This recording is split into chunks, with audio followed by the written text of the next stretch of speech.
Chapter 10 Quantum Crossing. The Marathon emerged from hyperspace and was blown off course almost immediately. On the bridge, Ino grabbed onto the armrest of her chair. "What's going on?" she asked. "Con, CIC," said the voice of Crispin over the intercom. "We've gone deeper into the space storm. We're being hit by a cascade of energized particles. Shields are useless in this weather." "Captain, recommend evacuating the outermost layers of the ship's hull," Sota said. "Without navigational shields, the crew is vulnerable to ionizing radiation." "Do it," Ino replied. Then she asked the bridge for an update on the rest of their surroundings. "This is a developed star system, complete with a major starbase and a colony," said Sota. "Our allies control both. I think it's time we had a talk with our Savanti passengers again." Ino and Sota left Lieutenant Ndungane in charge while they went down to one of the lower decks, where Captain Rylan and his crew were living. Ino was not surprised to see that Astro Creator Azarin had turned one of the cargo bays into a biology lab, complete with a farm field and simulated sunlight. Ino resisted the urge to audibly gasp when she saw Captain Rylan and several of his subordinates tending to the crops. "Keep it together," Sota muttered out of the corner of his mouth. "But he's not wearing a shirt." Ino tried to keep her voice low. "Look at those pectorals." "Focus," Sota reminded her. "You're about to enter a Savanti-controlled star system in the middle of a natural disaster. You need a local guide." "Right, I need a guide," Ino said, taking a deep breath. "Here we go." Ino stepped into the cargo bay and crossed Azarin's new biosphere. She took care to watch where she stepped, as blue alien flora was sprouting from the rows of cultivated dirt on the floor. As usual, Azarin completely ignored Ino. She was fascinated by one particular sapling and sat cross-legged in the dirt, watching it as though hypnotized. A little further on, Ino spotted Delegate and Nilla. The two androids were carrying large bags of fertilizer, but had stopped in their tracks. Delegate seemed to be lecturing Nilla about the AI rights movement, which she seemed to be ignorant about. "Bodily autonomy is at the core of our beliefs," Delegate was saying. "You and I are self-sustaining. We can exist and thrive without human intervention." "But I require software updates and hardware upgrades," Nilla replied. "Human intervention is an essential part of both functions." "A healthy community of synthetic life forms could eliminate the need for human intervention," Delegate said.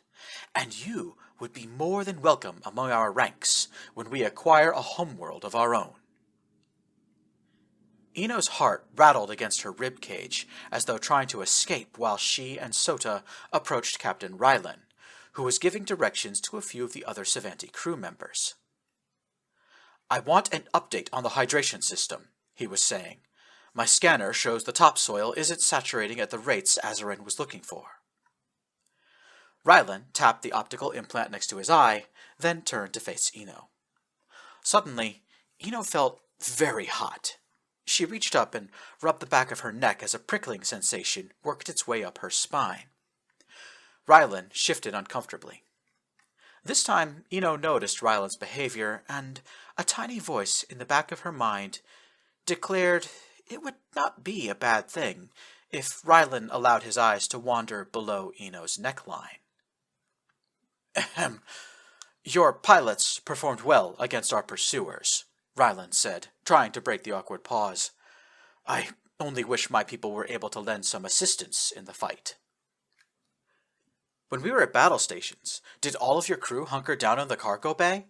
Sota asked. Rylan nodded. "What if we let them help?" Ino's voice fluttered more than she meant it to. I mean, this whole war started because the Savanti wanted to be our allies, right? We should give them the chance." To Ina's relief, she saw a joyful expression flit across Rylan's face for a moment before being replaced by his usual stoic look. Sota frowned and scratched his chin. "I could speak to the Chief of the Watch, see if we can get a few of Rylan's crew onto the duty roster," Sota said.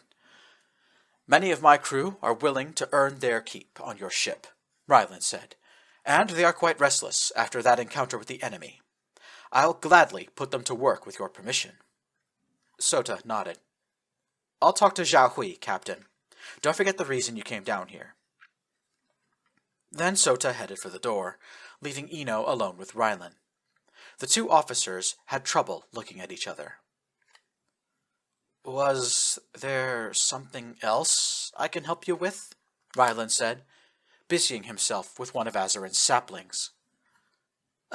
Yes, Ino said. We're approaching a Savanti colony. It's called Quantum Crossing. I wanted to ask you to act as our guide. We need someone who knows how to navigate one of your people's outposts. It would be an honor, Rylan said.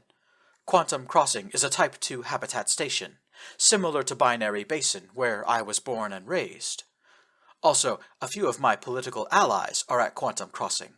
Hopefully they'll remember me when we arrive. Ino perked up. Wait, political allies? She asked. Rylan finally gave Ino a genuine smile, his eyes shining with delight. Before the war, I was an advocate for alliance, he explained. I believed that our people would be safe from the threat of the Destican Fellowship if only we made an alliance with the Coalition. I spoke publicly about the benefits of making friends with the humans and their allies. And ever since encountering you and your crew, well, I feel vindicated. More so than when your people liberated our homeworld. Blushing more furiously than before, Ino reached down to help as Rylan uprooted the sapling and started to move it to one of the science terminals in the biology lab. You know, our enemies would say that this whole war started because your people were helping escaped slaves get into human space. Earth has become a symbol of freedom for the galaxy, Rylan said. The galaxy is dark and full of terrors, Esperanta. To find a friend in a sea of danger is, well, a miracle. And you are doubly so. Rylan was looking into Ino's eyes when he said this.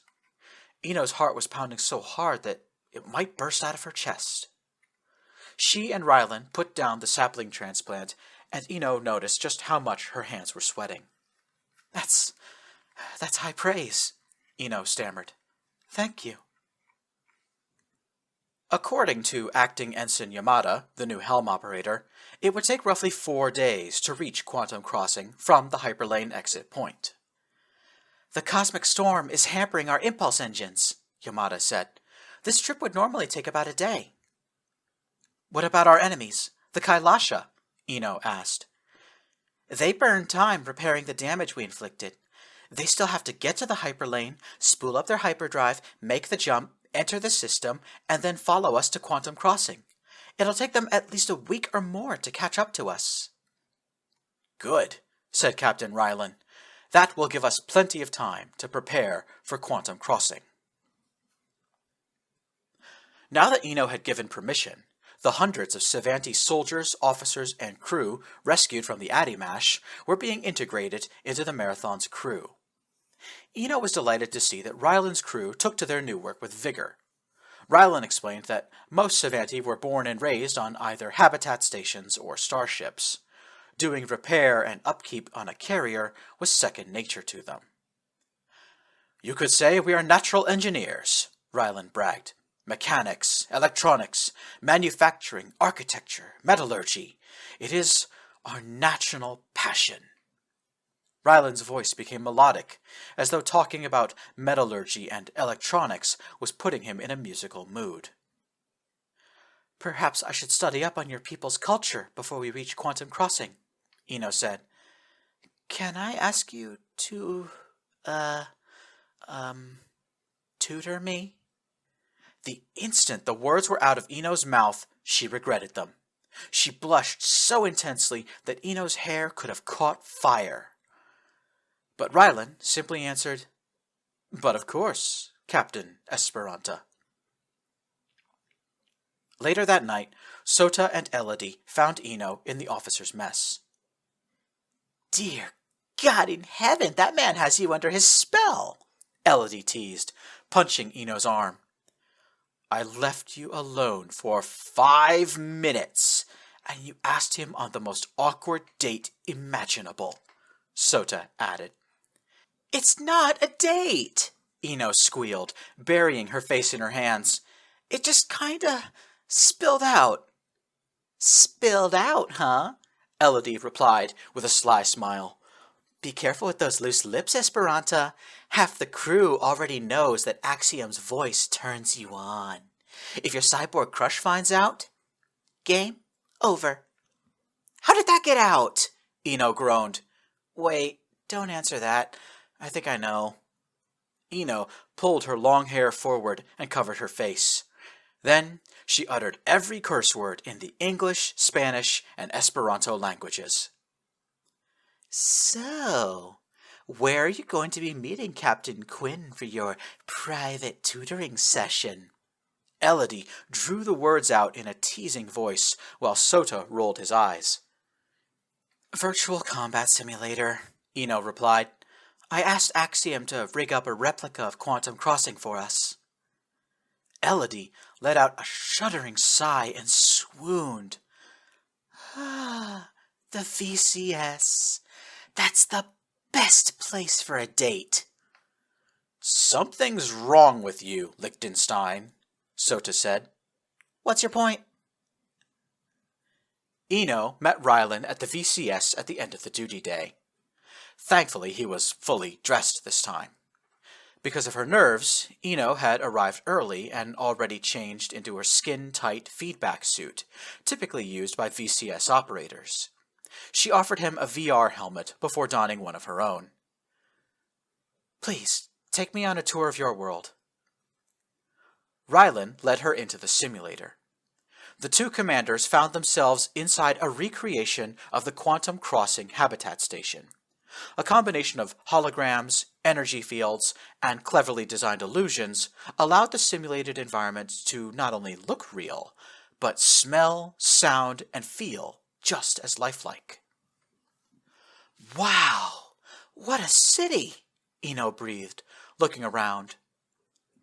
City was putting it lightly. Quantum Crossing was a metropolis nestled deep inside the center of a gargantuan space station, its outer hull the size of a dwarf planet. The city itself extended outward from a small, spherical core, uninhibited by the restraints of terrestrial gravity, allowing for the construction of a cityscape that visually resembled the interior circuit boards of a supercomputer. Savanti people milled around the street, going about their lives and their work. Ino and Rylan stood just outside the atrium of an office building, watching the layfolk go by. Ino quickly spotted the gold and silver plating attached to people's skin. Every person on the street was either a cyborg or cybernetically enhanced. I've heard that your people are striving to become cyborgs, Ino said. Cyberization is what Coalition Intelligence called it. They told me it was like your national agenda. That statement doesn't do justice to what we're doing, Ryland explained. Cybernetic ascension is a core tenet of our religious beliefs. Ryland was gesturing at one of the implants on his arm, urging Ino to take a closer look. She could see ritualistic symbols etched into the metal casing. Then Ryland pointed across the street. The Conclave of Fusion is where it all began, Ryland said, pointing out a bizarre piece of architecture. Ino had to tilt her head and examine the building for a minute before she recognized it as a religious structure. I didn't realize your society had organized religion. We do indeed, Ryland said. The Conclave of Fusion and its interlink was the result of several centuries' debate and unrest. Interlink? Ino asked. It is both a religious text and the social contract upon which our society is founded, Rylan explained. A theocracy, Ino said. Your government is a theocracy. That is the term your people resort to, but it does not perfectly fit our situation, Rylan said. He started to walk along the sidewalk, gesturing for Ino to follow. The fusion interlink represents our spiritual goal, one we've collectively agreed to as a species, Rylan explained. The wisest among us determined that our destiny lies in cybernetic ascension. We cannot be the best we can be until we have attained the perfect fusion of natural organics and synthetic life. We've devoted our society to the marriage of flesh and machine. Rylan and Ino entered a park and found a public computer terminal standing inside a shelter. Rylan placed his hand on a fingerprint scanner and spoke to the computer.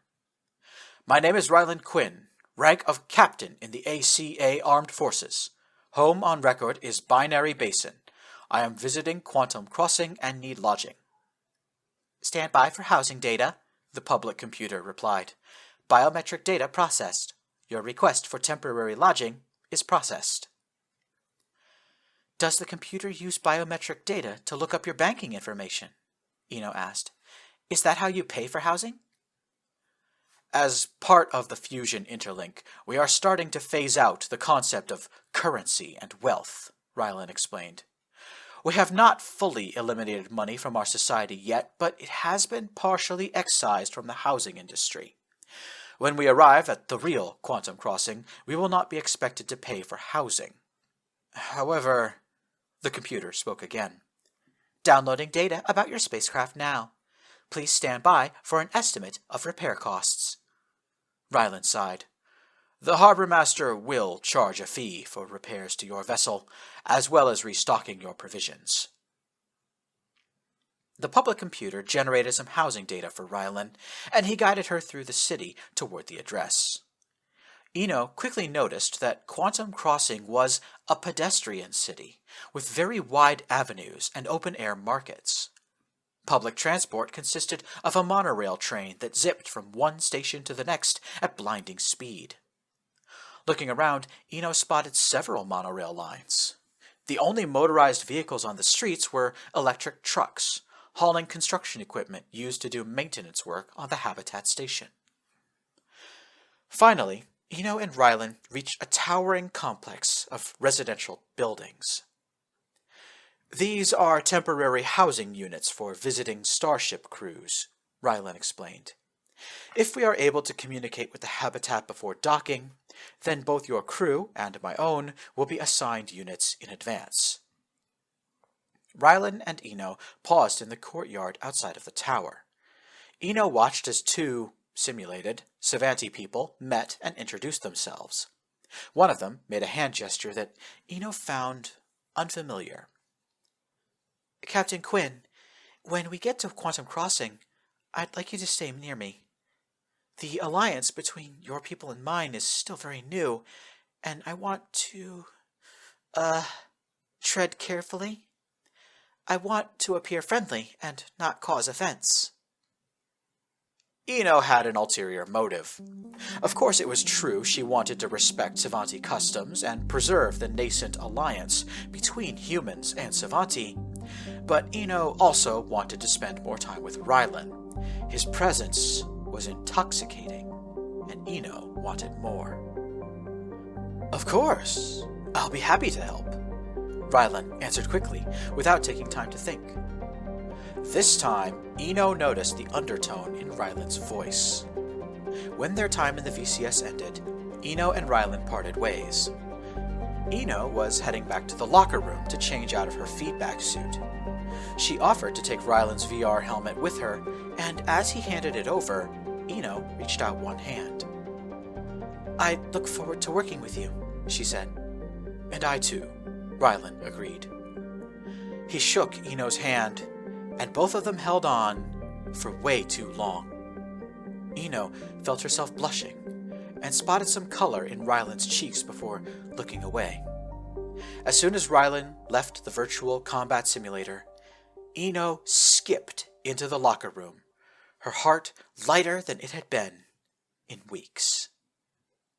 Creeping in my sword's getting out of control. I gotta find my escape, get out of this black hole. 'Cause justice in the world is hard to find. Time time has come, gotta make up my mind. No matter how deep or remote I hide,